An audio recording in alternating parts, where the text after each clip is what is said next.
Alright, so today's video we're watching a Plat 4 tank on PC playing D.Va. I say hi, I'm new to Overwatch and I've only been playing for 2 months. It took me a while, but I finally settled on tank after experimenting with all the roles. From the second point until the very end of this match, one of our supports kept telling me to dive their backline and complained about how their Roadhog always got our supports, but I couldn't. I tried to dive their backline as being told, but to no avail. Was there anything I could have done differently? Should I have peeled for my backline more, or did my approach to their backline need to change? I play kind of aggressively and like to go for playmaking. Any advice would be appreciated, so please don't hold back if you have anything to point out. So this is a classic case of your teammates will tell you what to do on a character and then get mad at you no matter what you do on that character. What I'm hearing here is if you have a Roadhog diving your supports and killing them, it would be as simple as you sitting there and playing defensive and keeping your teammates alive, but then your teammates tell you how to go play the character, and then you can't do either. So we'll see what happens.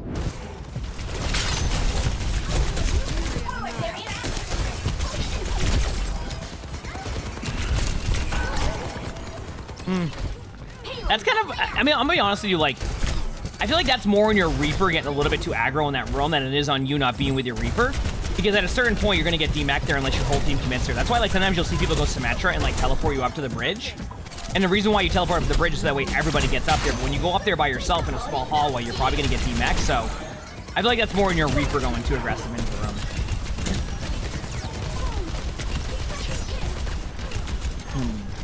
I'm not gonna really comment on like the holding left click and just sitting here doing not much, because getting cart early here is okay if you can't take the high ground. Andrew, thanks for the 7 months of the tier 1. Thank you. Thank you. 7 months. So we're watching. We'll figure it out. We'll figure it out. This is like, truthfully, chat, this is normal for Gibraltar.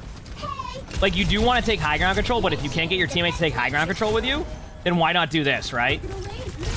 I would, if I were you, I would go for a kill high ground soon. That was by far the easiest first point you'll pretty much ever see on Gibraltar. Like, at no point did their team care to run back and help. So, we take those. Heck yeah, good job. Sometimes you have to make a decision based off of how the other team's playing, not based off of, like, how the default strategy would be. The default strategy is take high ground, go do this, but if the team is going to give you the cart and not contest the cart, like, why at any point would my strategy be to just not push the cart, right? Because, like, I think that was a good play. You didn't go for high ground. You didn't go for high ground. They didn't contest cart. You got the cart for free. I'll take a free cart push any day of the week. Now, this is a tough one because your Brig is clearly in there and they ult. And it's like, do you go in there and help them? I don't know.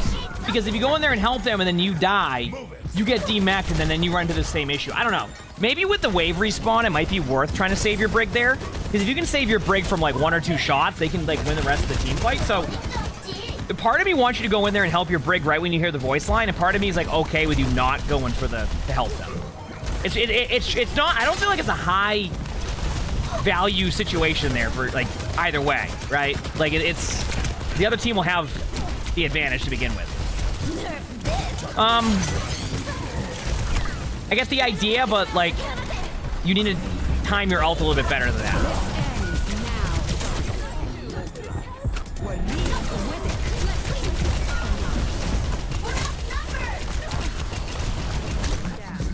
Okay, I can tell you what's happening now. You won the first point by pushing the cart, so now you're doing what I call like stuck in the mud, where you end up in the middle and you end up doing nothing. And you did mention that you play aggressive, so I can see where they mentioned to you like dive the back line, because like right now what their point of view is you kind of just sitting on cart and always kind of being in the middle of everybody without getting anything done. So I imagine that playstyle will actually adjust later on, but that's kind of what I'm seeing so far is you're just very much running this very, you know, you're actually playing it very safe. You did mention you like to play aggressive, but so far you've played it very safe. First point it worked out, second point you tried pushing it, but then after, once they got map control, you've still kind of defaulted to like just sit in the middle and not doing anything, right?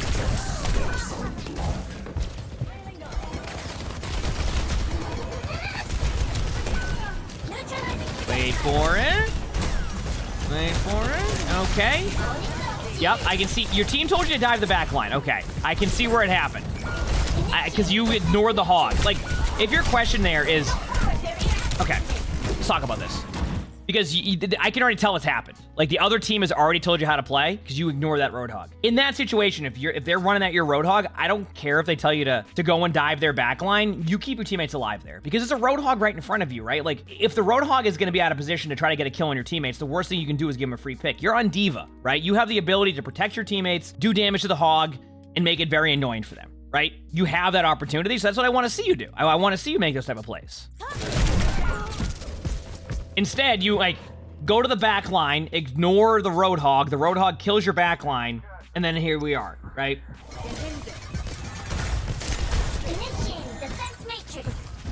Using a little bit too much defense matrix, by the way. I want you to think about getting your teammates out together rather than doing, like, preventing, like, a bunch of poke damage. This is fine to go for their back line now. This is fine, right? This part is you have the map control. The Roadhog pushed your teammates, but you had no DM. So it's like, that part's fine.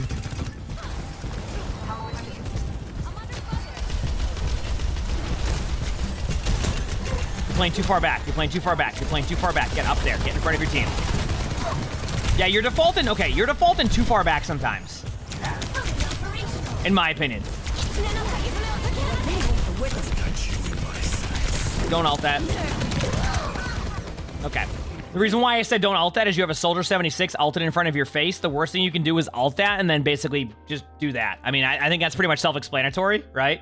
I'm not too worried about it. Sorry, I was reading something else too. Okay, here we go. Hog's in front of you.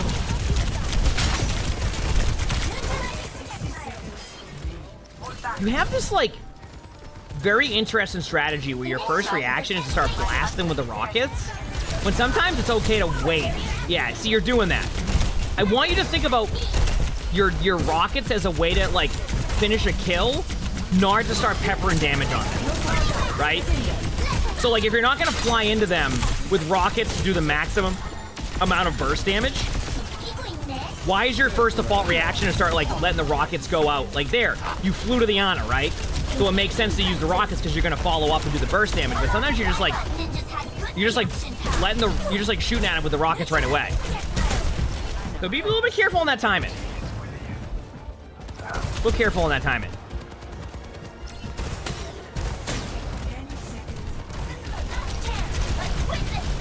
I wouldn't worry about the soldier too much. You know they don't have ultimate anyway. I'll keep your teammates alive and push card. Nice DM. I mean, obviously, unlucky because of the pig pen. You're gonna have to ult point here to try and get this now. Like, it's not the most ideal play, but yeah, you need to ult. Remember, next time, try to, like, actually, you made it here in time. That ult actually would be good. It's on top of the cart, and yeah, it's gonna clear him off. There you go. Pressure the Kiriko. You have a soldier on you behind. You hear him, but, like, that's the least of my worries right now. Just use DM to keep your teammates alive. Perfect DM usage. Nice job. Good way to do it. You did that right. Good job. This gold, this is plat. I think plat 4 on PC, if I recall correctly, but yeah. I hope you're doing well. Here we go.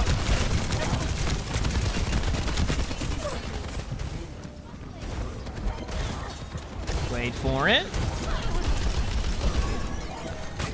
So far, so good.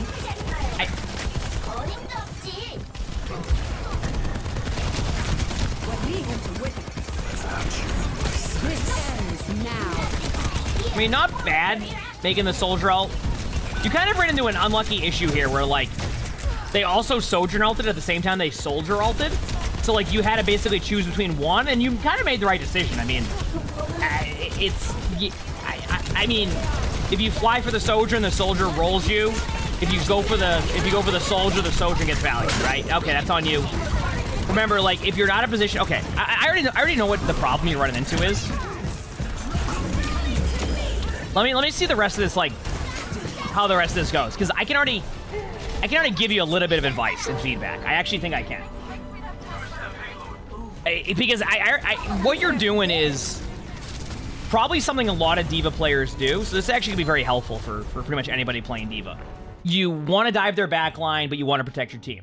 So what do you end up doing instead? You don't do either of those. You're not protecting your backline, and you're not pushing into their backline. This happens to a lot of D.Va players. We once again, I kind of reference it to as stuck in the mud, where your number one thing right now that I want you to improve on, you need to make a decision, right? There's no, I'm going to sit in the middle here, and I'm going to protect my teammates, but also protect the Roadhog, or shoot the Roadhog, but then also have to go to their back line. Do you see the problem that you're running into at this point? The decision making that you have is basically, instead of doing one of the two things that you need to do there, you're doing none of those. So I think the number one thing for you is just commit to like the play that you want to make and then learn from that and how you're going to adjust based off of how you do that, rather than just standing AFK in the middle. Also, you have this, and I don't know, it's on like a delayed reaction to what's happening, but I've noticed that every single time that you have hooked the Roadhog, or sorry, not you hooked the Roadhog, but the Roadhog has hooked someone, your reaction is to fly to them, but like a second late. The moment I see the hook or even hear the sound of the hook, I start to fly towards the area to be able to help my teammate, right? That's your timing, that's your reaction. That's what you have to do. That's how you have to play that. And if you don't, you're gonna end up, you know, getting rolled. But yeah, anyway.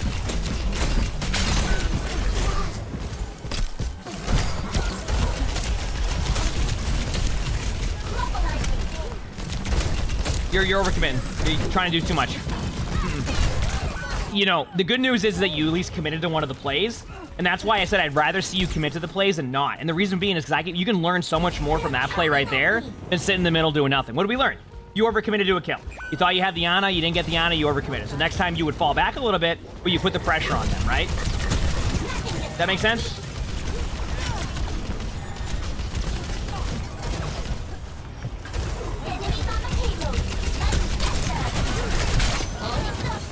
Oh, yeah. Yeah, okay. So, now it's been like, your teammates clearly got on you about not playing to their backline, okay? Diving their backline is about timings. It's not about just going in to dive their backline, right? Because you're not accomplishing anything if you're just stuck out of your suit the majority of the game, right? Like, what are you doing for your teammates at that point if you're just out of your mech? It's not going to create a team fight.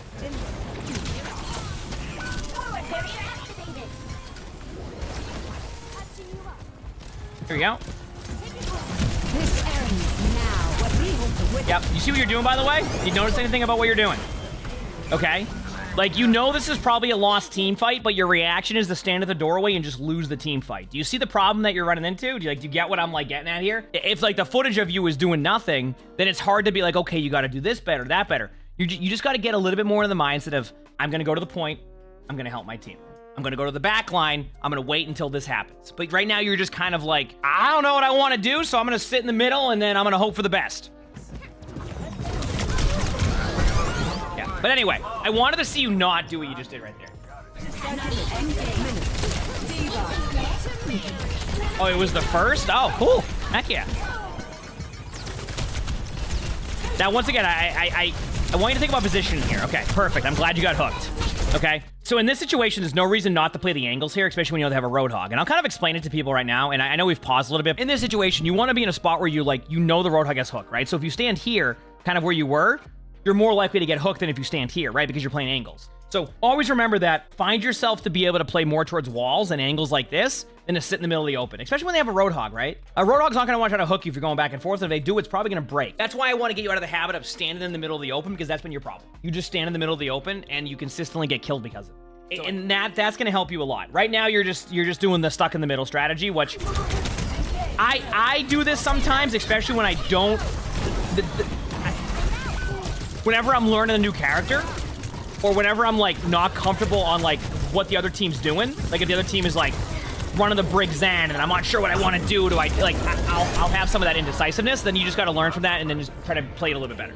And I think that's along the lines of where you'll start to see like really, really major improvement really fast. So, same thing happened last time. Yep. Okay. So we're gonna talk about this. All right. This is the exact same thing happened last time. You went up there was a Roadhog in a hallway. You pushed into the hallway. You got rolled. So I want to definitely see you improve in that aspect of that, like, because you need to learn from those plays. Thankfully, your team went in there and got the kills, though, so that's nice. Now, remember, with the way that overtime spawns work, I do think that your team has opportunity here, especially with a good start, to win this game. And what I mean by that is sometimes the team with 5.5 minutes ends up losing because they don't have as much, like, they have to win more team fights per point, right? So if, like, they have a bad defense the second time around, and because they, like, have to basically win 2 team fights to your 1 for a point, actually can get right back into this game pretty quickly. Because overtime spawns are longer. And even with a new wave respawn, when overtime hits, it turns off. So it goes back to like overtime spawns, right? So, we'll see. Nothing gets past me.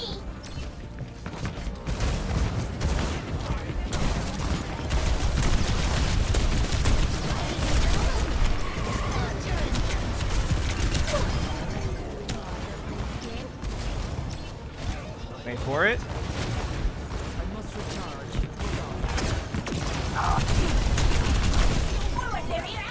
Wait for it. See how it took one team fight to win the second point, by the way? Overtime spawns. Aren't they great? I actually don't mind doing what you just did. Now, the reason being is you went and survived that. I do want to give you a little bit of advice, though. Next time, just fly here, because your spawn's right here, and you can just get full HP. You see? Yep. You cannot eat the Roadhog trap before they put it down. Is that what you're asking? Like, as in, like, can you drop, if they throw the pig pen at you, can you eat it? I don't think so. I mean, I'm pretty sure it works just like a Junkrat trap, but you can't do that. Not bad. I actually don't mind this backline dive because your Zen's on point. So if your teammates loses, it's kind of on them. I mean, there is a high noon from high ground, so now it's a good play by their Cassidy. You know, honestly, I don't mind any of that decision making. You had a Zenyatta on cart who could keep everybody alive. I honestly, I wouldn't even predict that a Cassidy would be on the bridge there. And by the time you could really react to the play and go help them on the bridge, you couldn't really do anything either. So that's one of those situations where don't look at that as you played that badly. Look at that as the other team played it better, right? Sometimes that can happen. People will forget that in Overwatch, is that it's not even about your team playing bad. The other team just plays better. If you're referencing the second point, like low ground things, stuff like that, I'm not too worried about that as much. It is what it is. Sometimes you just make those quick decisions on that one. But the third point, I mean, that was just a good play by Cassidy. If that Cassidy doesn't get that high noon play, and it's kind of hard to predict that they're sitting on the bridge waiting. I don't know. Yeah.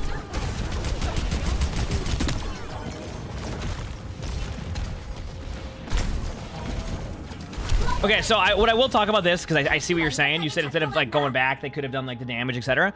Now, I get what you're saying, but you also have to remember that sometimes the way that each rank will play is I have to look at it differently than okay, in top 500 I might be up there doing that. But let's be honest here. If you're in an overtime game in plat, do you expect your teammates to sit in the cart if they need to sit in the cart? You know what I mean?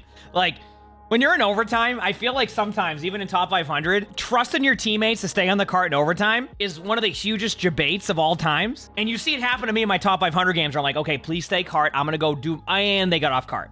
So I think sometimes in overtime, a lot of what would work in a non-overtime situation, I get, right? You want to go and get map control. You want to start shooting at them. You want to start doing that. Yeah, you know what I'm saying? It happens in all the ranks. So, I think sometimes the game theory aspect of it just goes out the window because you're just listen, yeah, in top 500, are you going to want to, push up here and take map control, leave your Zenyatta on cart because you know they have Zen ult? You know what? Yeah, probably. But is that going to happen? Probably not. So you just...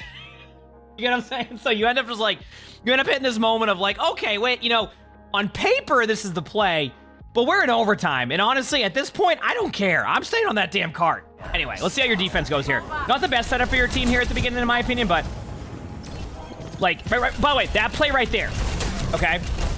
I want to show you this because I actually got this is an example of what you're doing and why I think you have a lot of room for improvement. You ready?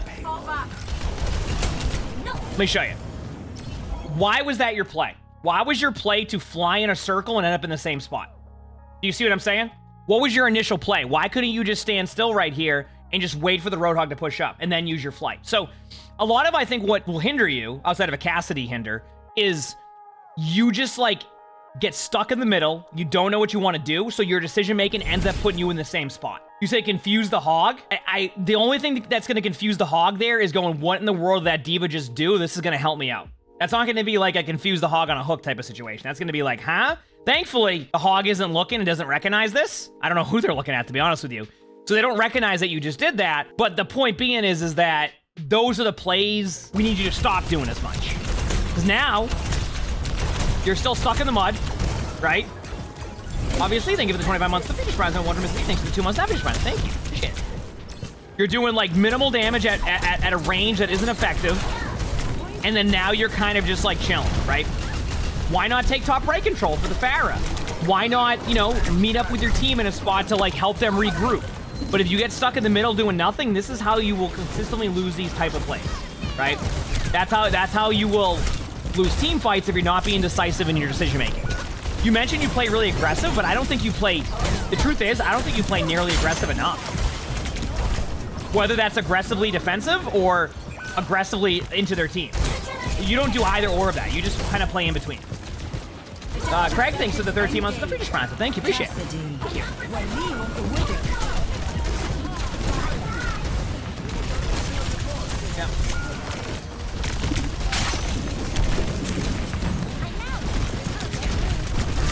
Found out for Juno in some situations. I mean, it depends what the situation is on that one. So, DM usage could use a little work too. I know I haven't talked too much about the DM usage, but that's because there's so much more I want to see.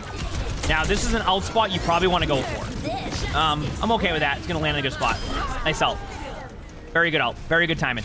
Reason why that ultimate is good, for anybody wondering why I like that timing, it's just the cover that you have here. If they're kind of like in between here, there's a good chance that you're going to kill people in here because of the angle, and then people here. Obviously, if they fall back here, you won't get anybody, but I like these type of like straight shot, just like, it's really easy to get diva ult, especially at that. Really good ult, really good timings. That was a good job. Also, that was you being a little bit more proactive and making a play that was good to see. That was really good to see. Playing up on the high ground here, I want to show you what this does for you, because if you don't drop down here or fly out pretty much immediately, you're going to do about 7 damage to everybody on their team, while also using your DM.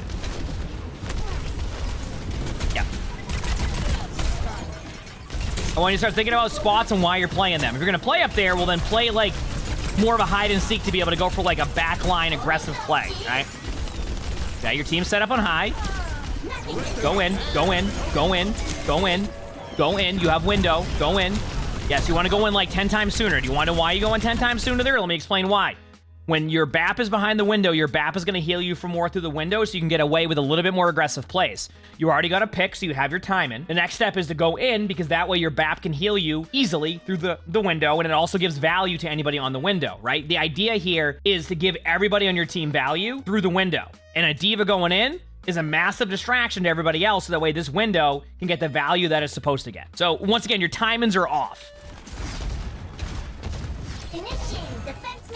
DM and nothing. Joseph A, thanks for the 24 months of the tier 1. Thank you. Yes, thank you. There we go. Plan your escape out. Yes. 24 months. That's almost there we go. Year. It took you a while, but those are the plays I'm talking about. A decisive play where you had both a planned attack point and then a planned escape. I need you to make more plays like that, because when you make plays like that, you're going to see why they work. And then if they don't work, you're going to see why they don't work at the time. That is what I want to see more out of you, and that was a perfect example, especially towards the end of the VOD here, for you to kind of learn off of that. Yes, correct play. Thank you. Taking away the angle, you know they're down in the echo. You don't have to worry about the echo. Now, echo will be back in about 3 seconds. There you go, much better. This has been much better to see. Top left if you want to go somewhere safely. Top left, top left. Stop taking all that poke damage. Okay, this one I'm okay with. I just want you to worry about the echo. As long as you survive that, you're good. Perfect. Good job. Wonderful. Yes. Perfect. Didn't stay in there for too long. Went for a little bit of pressure. Yes. I know that you got unlucky with the Pharah ult in your team, but there we go. Now, in this situation, I do want you to be careful of getting demech there, but that was good. Nice job. Nice job. Pressure Sigma Shield. Pressure Sigma Shield at that point. Okay. I don't mind that ult. I think you could have gotten 2 if you pressure Sigma Shield prior. Ideas there. 1 DB.